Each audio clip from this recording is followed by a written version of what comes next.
Hi, this is Jeff at Florida Sunseeker. I'm standing by a pool where we just installed a 35-watt light.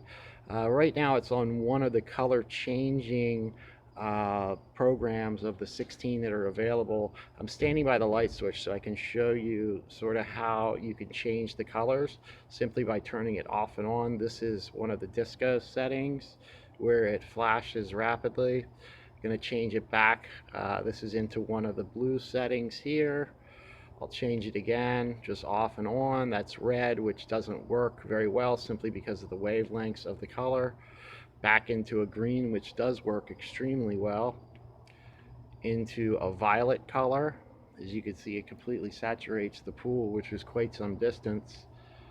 Back into a bluish white. Again, it covers the whole pool. Into a green, and on down the line. So to change colors, you just simply turn the light off. Within 8 seconds, turn it back on, and it advances to either the next color or the color show. Again, off, then back on to the next color, on down the line, off, then back on. And that's basically how these lights work. There's no external controllers required.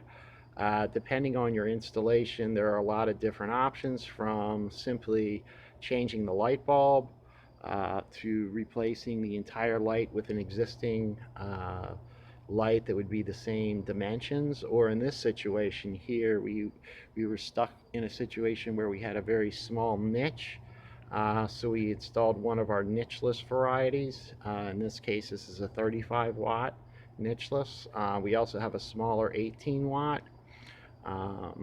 Sort of all this one is the disco, but it might give you seizures, I guess, if you leave this one on too long.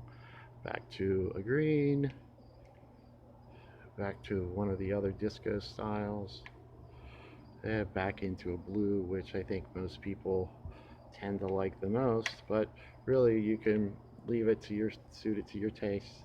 Thanks and have a great day.